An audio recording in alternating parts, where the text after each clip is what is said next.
Welcome, I'm your host, Jules De Vitto, and you're listening to the Highly Sensitive Human Podcast, the show that offers an insight into the world of the highly sensitive person and helps those who identify with the traits of high sensitivity to feel more empowered and resilient without denying their authentic gifts.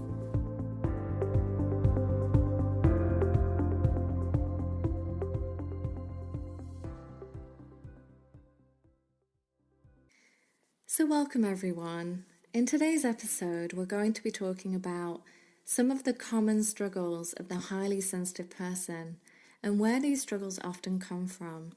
So first of all, I know that many of you probably know about the traits of high sensitivity, and that's why you are here. That's why you've checked into this podcast today.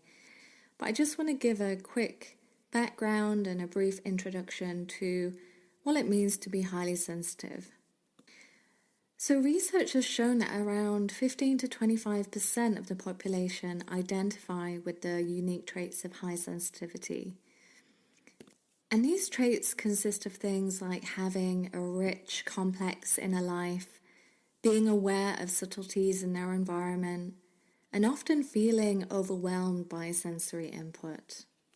And unfortunately, the word sensitive is often loaded with negative connotations, such as being weak or fragile or vulnerable.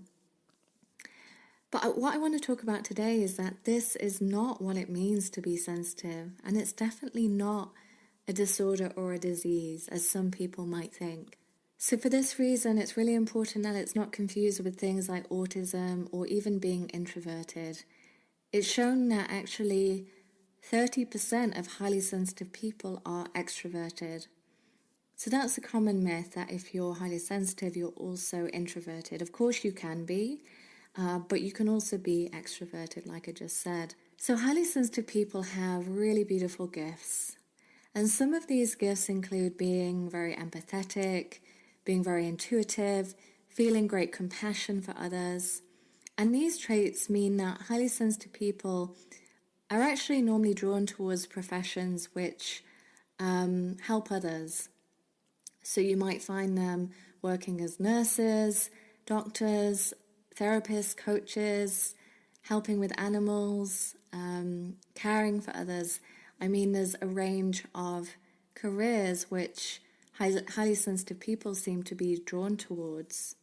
And these careers can also include things like being writers, actors, being artists. So highly sensitive people are also very creative. So there are many struggles that highly sensitive people face throughout their lives. And I'm not saying that all highly sensitive people face these same struggles, but the struggles usually stem from the fact that the traits are not fully understood, not fully respected or even valued. So identifying these struggles that I'm going to be talking about today is not meant to place highly sensitive people in the role of a victim or to some predetermined set of traits that we can't change. But if we can identify what the challenges might be, then we can start to educate and empower ourselves to respect our authentic way of being in the world. So here are 7 common struggles of the highly sensitive person, and I'm going to talk through these now. So the first one is a tendency to avoid conflict. So highly sensitive people who find themselves in conflict or are observing conflict between other people are usually strongly affected.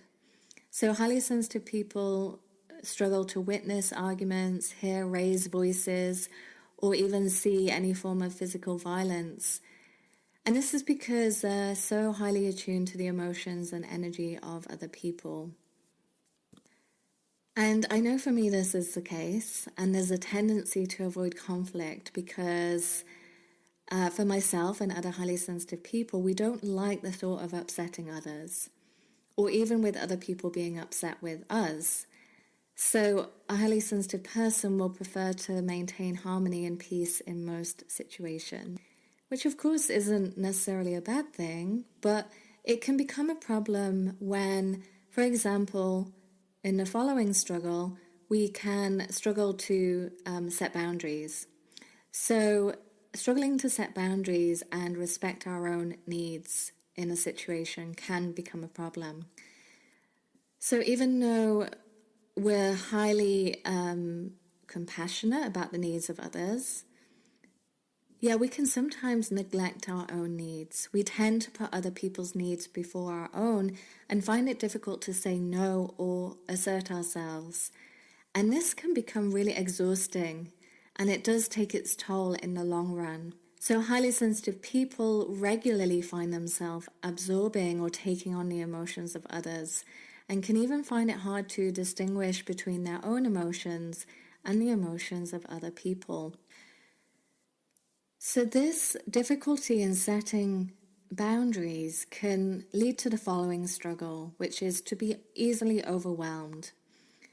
So of course, when you're so attuned to your environment and your senses, it means that your nervous system will become very easily overwhelmed. And it can be difficult to move away from the awareness of what's going on around you or what's going on in the world of other people. So if you resonate with this, or if you resonate with anything I've shared so far, please feel free to comment, to respond to this. Let me know if what I'm sharing today is resonating with you, and if these are the struggles that you also face as a highly sensitive person. So highly sensitive people are also very conscientious. There can be this tendency to strive towards perfection and doing their best to avoid making mistakes. And this mindset means that they're very likely to achieve a lot of success in their life, but because they tend to take on a lot of responsibilities, this can also lead to overwhelm, exhaustion, and even burnout in the long run. So feeling misunderstood. I know that for many highly sensitive people, there is a strong sense of being misunderstood or feeling different from others. What I found is that highly sensitive people tend to question the mainstream and are always reflecting, wondering, and asking big questions about the meaning of life. I know that this is the case for myself.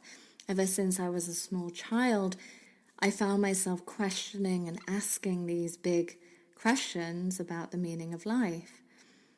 And this means that we're also likely to be more in touch with the spiritual or non-material aspect of reality. And there is this sensitivity and awareness of the spiritual path, which can also become quite overwhelming at times. So I know many HSPs that are interested in spiritual practices, healing, Reiki, other types of energy healing, yoga, meditation. And so there does seem to be a correlation there. And I will definitely talk about this in another episode. I want to go into more detail about the correlation between highly sensitive people and this draw towards the spiritual path. Okay, so the next struggle is overthinking. I've touched upon this already, but highly sensitive people can spend a lot of time thinking, analyzing and reflecting on situations.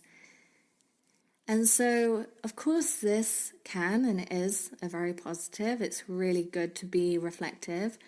But this overactive mind can mean a tendency to feel overwhelmed and again burnt out. So if left unchecked, those who are HSP can be more likely to experience periods of extreme anxiety, stress, guilt, or even shame.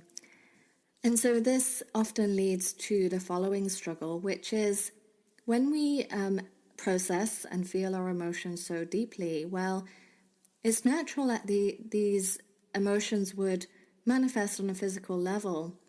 So our emotions are stored in our body, and if we are feeling things so deeply all the time, this can also manifest as physical pain or even illness. So we have a very sensitive nervous system, and we can also be very aware of changes in our physical body. We might even have a lower tolerance to pain, or simply be more aware of the shifts that are taking place in the body. So for this reason, we can easily be affected by lack of sleep, a change in routine or diet. We might experience things like migraines more frequently, or fibromyalgia is a common one. And so it seems to be a mixture of, first of all, being more in touch with the physical pain in the body and the physical sensations, but also the fact that the nervous system is impacted much more easily. And as we know, there's a direct correlation between the emotional body and the physical body. So if we're feeling strong emotions all the time, then of course there's going to be an impact on the physical body as well. So the last one I want to talk about here is how I've experienced that HSPs can often neglect their self-care. So as I mentioned before, they're more likely to work in helping professions such as being a teacher, nurse, doctor, therapist, coach, or counselor. And we thrive in these kind of roles because we are very empathetic and sensitive to the feelings and needs of others. But for this reason, it's even more important for us to engage in acts of self-care, to build emotional resilience and have a roadmap to maintain our emotional, mental, and spiritual well-being. But as I mentioned before, we may neglect our own needs and a routine of self-care. So if you are highly sensitive, take a moment to consider if you do have time for self-care. What do you do on a daily basis to engage in acts of self-care? Or is this lacking for you? So as humans, of course, we all have unique ways of perceiving the world. And this also means that our needs are different from person to person. So I just want to emphasize that not all HSPs will have the same struggles.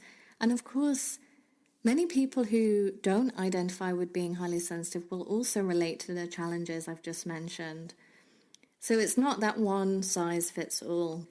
And also, these struggles are not weaknesses or limitations of being HSP, but they are commonly shared experiences. So if we can acknowledge these experiences and acknowledge them as being valid, then we can also explore ways of nurturing certain skills, such as setting greater boundaries or healthier boundaries and practicing self-care and building greater resilience. Thanks for joining me this week on Highly Sensitive Humans.